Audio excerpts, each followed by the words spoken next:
Yeah, sorry about that. This week's been crazy, so schedule's been jam packed with all different types of events going on here in New York. Yeah. And are you going to Unite by chance? I know you're kind of an anti-Shopify guy, right? But I am not going to Unite now. No, we're not. I mean, we don't really do much with Shopify, although we're actually like starting to do some work with them right now. They're opening up some dev resources for my dev team. So, there may be some really exciting news to talk about in the next few months, but we're not at that point yet.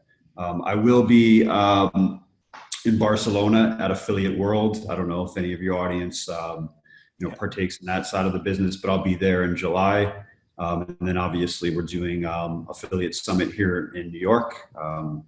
For both of those shows, we do, our event there, the Ad Buyers Meetup. I know for Barcelona, last year we had a pretty epic turnout. And from what I understand, this year is going to be even bigger. I think we've got about 1,500 RSVPs already, and we're, like 30 days out. that's So huge. should be pretty cool. Yeah. Yeah. That's awesome. All right, I'm gonna give a brief introduction for you and then let you take it away.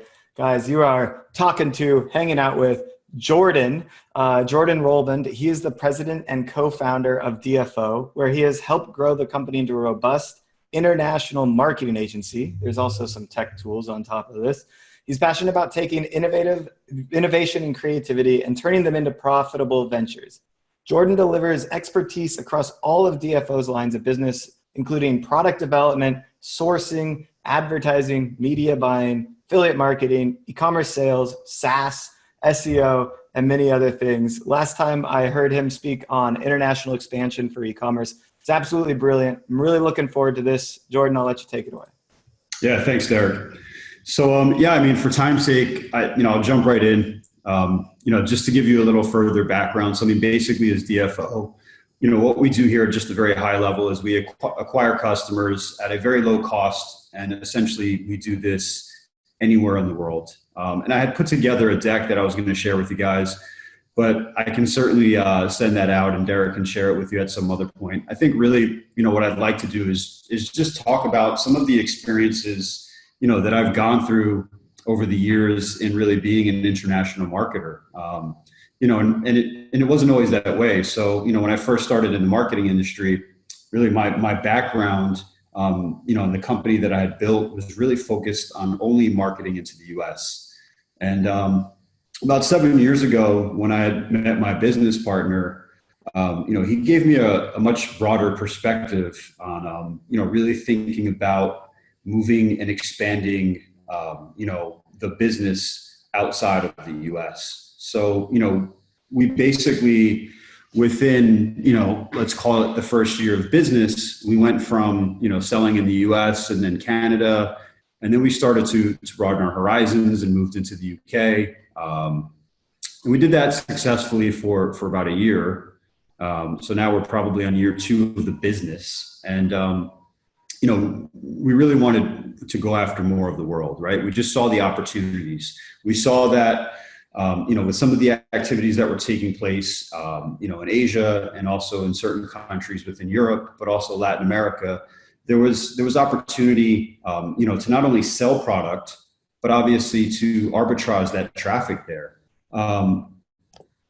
So we basically dove right in, and there was a lot of things that I think at the time we thought we really understood about being global international marketers that we really didn't. And what I'd like to really provide for you guys here today is some of the lessons that we had to learn the hard way, and essentially what you should do to make sure that you're avoiding these.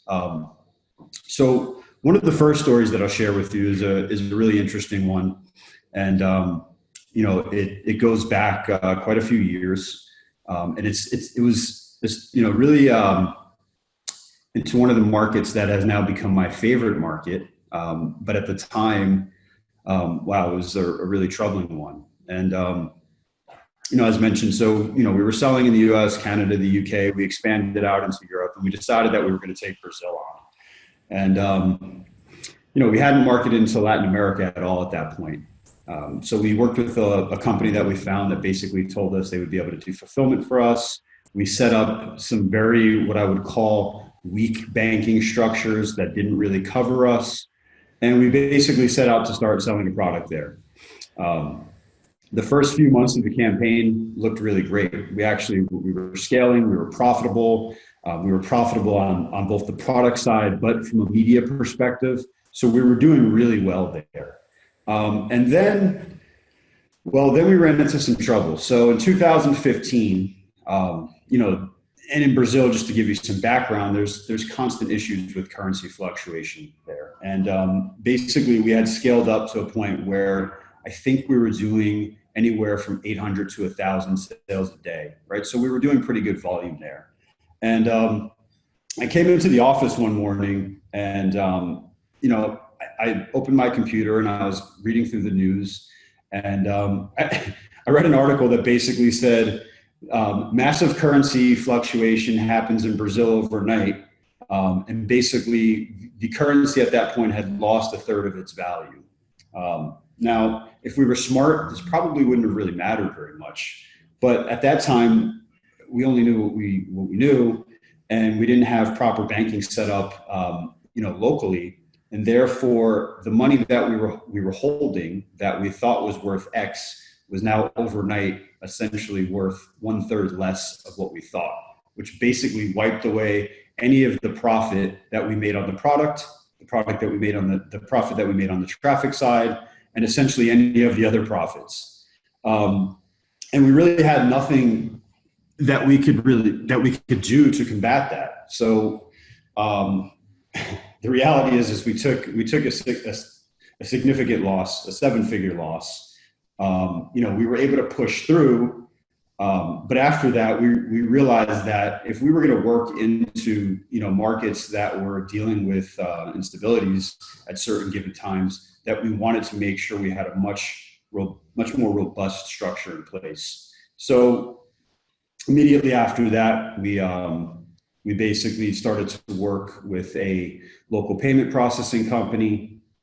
We started to structure ourselves in a way where we had banking capabilities for our organization, not only in Brazil, but obviously that fed into the US. And therefore, if there was any type of, any issues happening within the country itself, we essentially could protect ourselves. And we basically replicated that model across all of the different countries that we're selling into Latin America, because at times there's always instability there. And it's been a savior for us because, now Brazil has become one of the best markets for us. And there's been plenty of issues along the way, and we've really been able to protect ourselves at a very high level because of the infrastructure that we set into place from any major issues. So, I'd say takeaway one here for you guys is that if you're going to sell internationally, particularly into markets where there's potential for issue, make sure that you really understand that market. Make sure that you have local payments set up, that you're dealing with local banks, and that you understand the different pitfalls that you could run into in those markets, and that you're protected.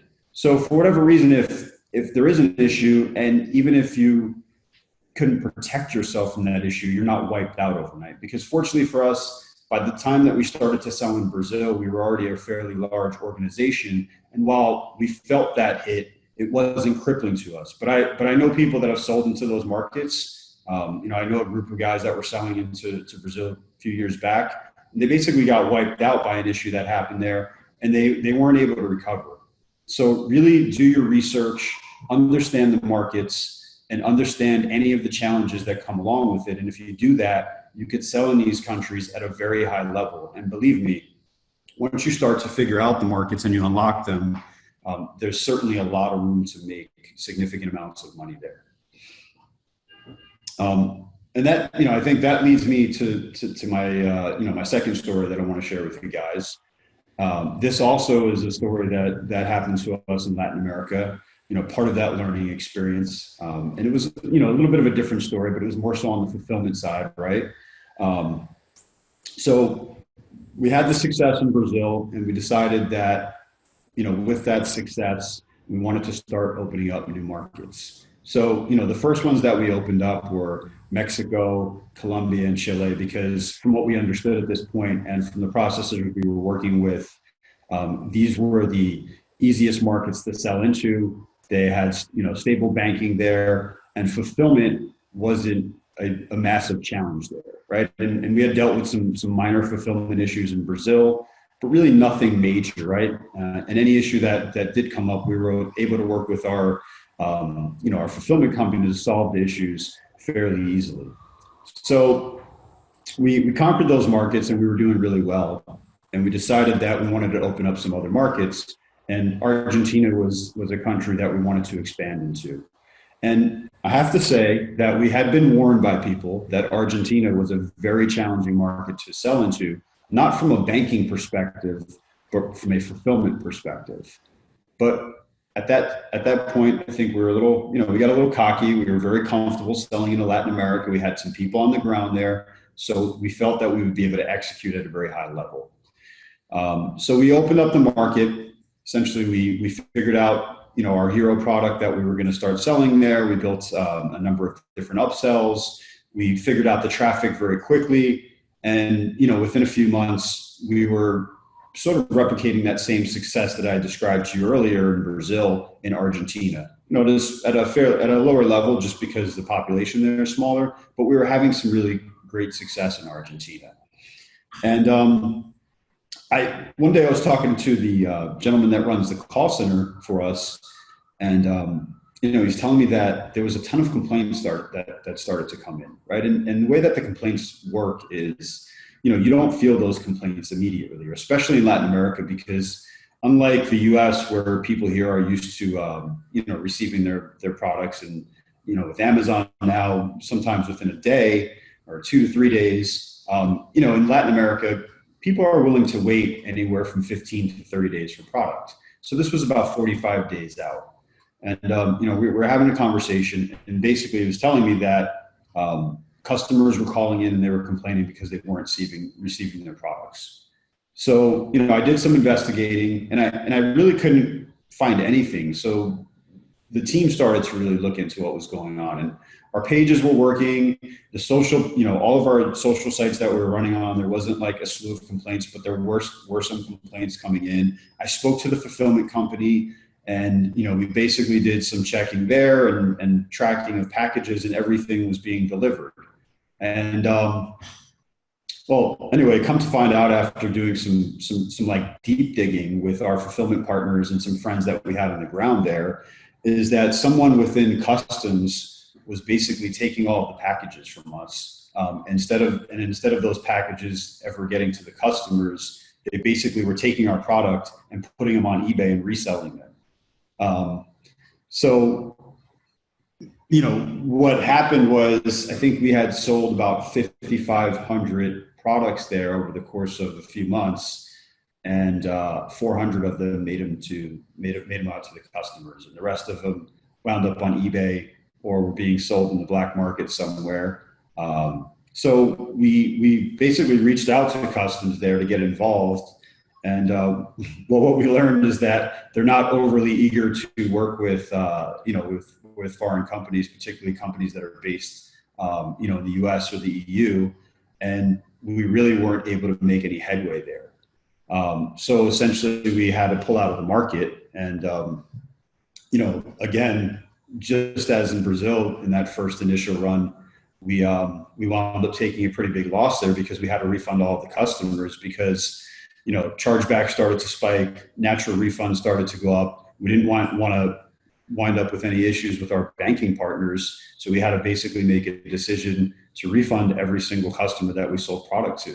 And it wound up being a huge loss for us as a company. So, we've taken some steps now, and we've done certain things that have allowed us to sell into these markets. And the reality is over the last few years, Argentina in particular as a marketplace now has really started to change. And, the fulfillment situation there has eased up. Customs has changed some of their restrictions. There's also some bigger companies now that you can utilize to fulfill into Argentina. we also have some people on the ground that work for us that are based there, which really gives us some, some intel into being able to sell into the market. But I think, if I go back to that period in time when we opened up the marketplace, we probably should have listened to, to the companies and to our friends that were basically telling us like this was going to be a very challenging market for us. So, to give you some pros here, obviously, again, if we're talking fulfillment and you're going to sell into certain markets, one, understand the company that you're working with, the fulfillment company. In this case, we were super lucky because we had a great partner and they really helped push us through this. But I've also been told by others that if you don't have that right partner, you get no information at all. So we were able to figure out certain things from our partner. Second is understand the marketplace itself, right? If someone's warning you about selling into a market, or you're familiar with a certain country and you know that there's issues there, make sure that you're doing that deep research before you decide to dive right in. And understand that if certain markets, there's always going to be challenges, and there's going to be a lack of resources and a lack of reliability and a lack of responsibility from those that are essentially in positions of power there. And basically they can essentially do whatever it is they want to impact your business. So if you're going to sell in those markets, again, it's all about doing that research. And now as a company, I mean, we've researched every single market that we're selling into today. We understand them all at a very high level, and we know that we can confidently work in those markets without experiencing any major issues. The third part that I want to talk about, and again, I'll throw another story out there for you guys because clearly I like to tell stories, is marketing. And this is actually one of my favorite stories. And this was a project that we were working on with a client years back on a skincare line. And they had been selling the product successfully in the US for many years, and decided that instead of sort of naturally progressing and moving into Europe and Canada and the UK, they were basically going to take on the Japanese market. And I have to say we were a little hesitant. I don't know if any of you know anything about Japan there, but the way in which they view products is very different than we do here in the US. Whereas products here, for the most part, in whatever condition or working order they come in here, the Japanese do not look at it that way. So, we started working with this partner, and they had a great business in the US, but I can tell you that the product wasn't the greatest product in the world, right? It wasn't a terrible product, but it just wasn't the greatest product in the world, especially from a packaging standpoint, right? I think the product itself was actually very good, but they just weren't spending the money on the packaging. And we had a conversation about this, and we had warned them, but they had decided that they wanted to sell there. And because we were partnered in with them, we basically ventured into the deal with them. And, product launched, and like many of the other markets, we figured it out pretty quickly. We're experts at scaling traffic, especially scaling traffic globally. So, once we have one geo working, it's pretty much, a rinse and repeat for us in terms of being able to scale. So we started selling the product. We were getting great rates on the media. Things started to scale very quickly. We went from 100 sales a day, 200 sales a day, 300 sales a day. And it looked like we had a massive winner on our hands in terms of this new skincare line that we had just launched into Japan. And we were actually planning to take this skincare line and then replicate it to Korea, which is also another really interesting marketplace. And then the complaints started to come in. And, again, I remember one day talking to our customer service team there, and, they had some really weird things to tell me. One was that there was a lot of people that were requesting refunds or chargebacks, which is fairly normal, right? I mean, if they're unsatisfied with the product, they're typically going to want to refund it or charge it back. But the second thing that they shared with me, which was really interesting, and I had never heard this before until this point, was that many people were not just demanding a refund or a chargeback, but that they actually wanted a handwritten apology from the owner of the company with an explanation as to why they were selling what was deemed as a inferior product into their marketplace. And it certainly wasn't a reaction that I had ever experienced before. And it was really a strange experience. So luckily our partner, because he wanted to continue working on the brand, basically worked over the course of the next 30 days to get these explanations out to the customers there. And what I have to stress to you is that, especially in this market, is they don't want a letter that appears to be handwritten. It needs to be handwritten. And, I think he learned that pretty quickly as he started to replicate some of the letters he was sending out, and people started to complain about that. So we were able to eventually resolve the situation with them. And, there was some rebranding done, and eventually the product relaunched. But there was also on that particular campaign, a pretty big loss initially, and also obviously a very valuable learning lesson there. So, I'd say third point here is when we're talking about marketing, make sure, right, on the pro side, like make sure that your product resonates with the market that you're selling into. And, if you're going to scale quickly, make sure that you understand what's going on in that marketplace. Make sure that you understand the people in which you're selling to and their purchasing habits, which I think will lead you to great success down the line. Obviously, some cons there is that, if you don't, you could be in the same situation that we were in years ago, where you're not only spending time, but obviously money and resources to resolve these issues, which, I think if we would have really thought about this a little deeper, we could have made some changes that would have prevented a lot of this. Also a few things that I'd like to add there, and that's and really for any of these markets, when you're working outside of the English-speaking markets, and we do a lot of business, as mentioned, in Europe, into many of the non-English-speaking countries there, and obviously into Latin America and Asia, make sure that you're using local translators. So, don't try to translate things via Google Translate.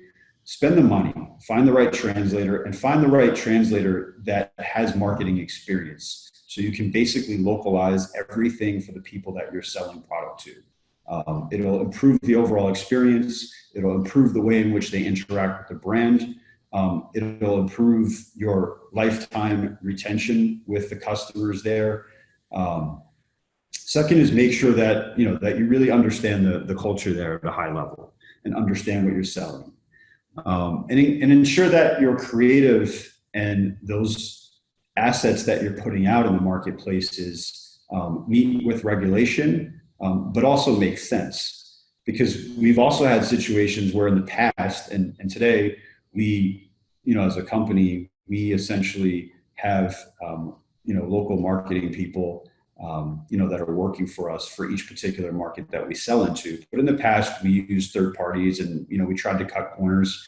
And we found that many times the marketing that we were putting out to our customers wasn't really reflective of the product that we were selling. And it created a ton of issues and confusion. And the last thing that I'd like to add, and Derek, I may run over a few minutes here, is that if you're going to sell internationally, understand the banking side of the business, right? So, we spoke a little bit about Brazil and, some of the issues that occurred for us in terms of like banking and actually being able to move money around. But there's also the processing side, right? So as mentioned, we don't use Shopify. We have our own custom built, CRM that we use, and we built it in a way that's very flexible for us because of the countries that we're selling into.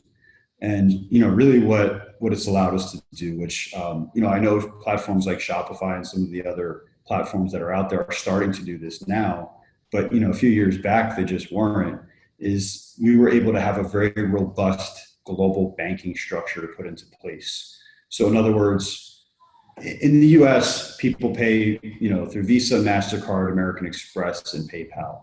But when we're selling into Brazil, people will use PayPal, but people also like to pay in boleto, which is basically a local payment method that has been very popular there. And while boleto, by us would be considered very archaic, if you're not using boletos on your pages, it's very hard for you to build out a successful product offering that will essentially scale based on media spends.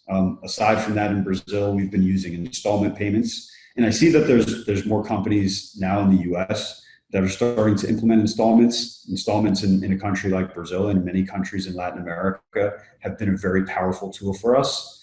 So I would highly recommend, looking into each one of those particular localized payment methods, or just adding some type of installment method if you're going to sell into Latin American countries in particular. In terms of like working into Europe, the UK is fairly straightforward. But for instance, Germany, which is a great country for us as a company, we use localized payment methods in Germany.